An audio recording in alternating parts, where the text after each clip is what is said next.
après-midi.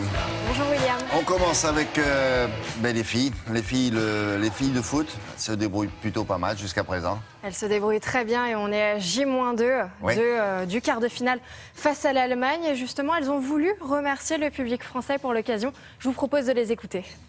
On a encore besoin de vous, on a besoin de vous à chaque match. On sait que vous êtes là, on sait que vous êtes derrière nous, donc j'espère que vous serez aussi et encore nombreux, encore plus derrière nous contre l'Allemagne. C'est important, merci à tous et promis on va tout donner contre l'Allemagne pour aller encore plus loin. La FFR a posté ses messages donc hier après le succès en huitième de finale face à la Corée du Sud. 3-0. Pas le temps de souffler, hein. Vous voyez, elle se débrouille bien. Hein. Ouais. Mais vous savez faire ça vous aussi, William. Bien sûr, avec les deux pieds même.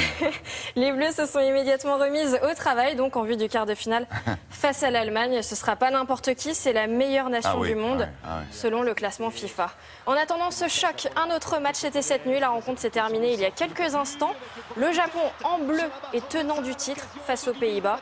Quatrième match et quatrième victoire des joueuses japonaises.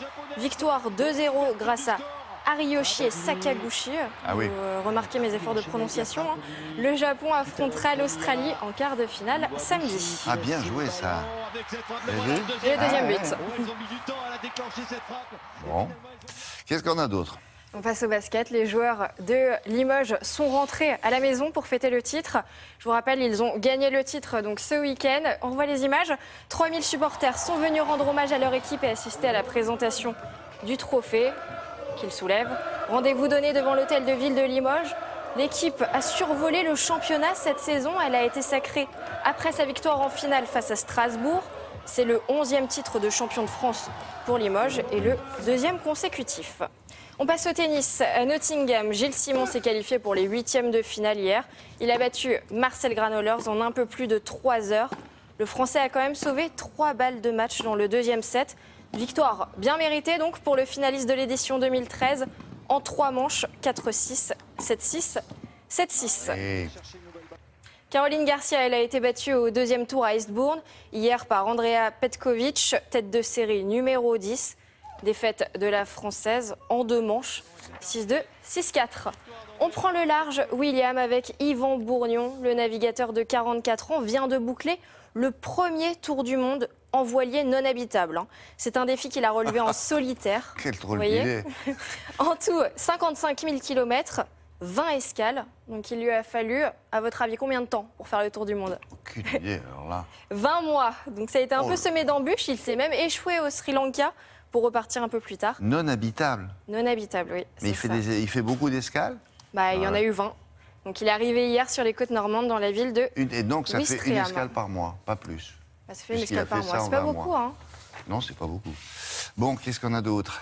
Les Jeux Olympiques, et c'est officiel, Paris est candidate pour organiser les Jeux Olympiques et Paralympiques de 2024. Vous avez pu le suivre toute la journée hier sur les antennes de France Télévisions.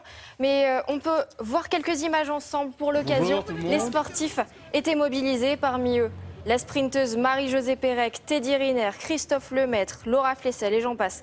Paris mise sur ces personnalités pour convaincre. La décision finale sera prise à l'été 2017.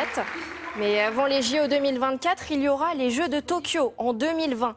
Et cette semaine a été annoncée la présélection de 8 nouveaux sports, dont le surf. Alors pour patienter, William, je voulais vous montrer une petite image insolite. C'était ce week-end, vous l'avez peut-être vu, en Californie, sur le spot d'Huntington Beach. C'était la première fois qu'autant de personnes surfaient ensemble sur la même planche. Il y a 66 surfeurs en tout. C'est donc un nouveau record du monde et pour valider ce record, il fallait que les 66 personnes restent debout sur la planche pendant au moins 10 secondes, au moins. Pari réussi, vous voyez. La planche, elle fait 12 mètres de long, 3 mètres de large. Elle pèse 135 kilos, donc c'est pas facile pour l'amener sur la plage. Et la préparation de cet événement a pris plus d'1 an. Merci beaucoup. Elle a fini? Elle a fini. J'ai terminé. À plus tard.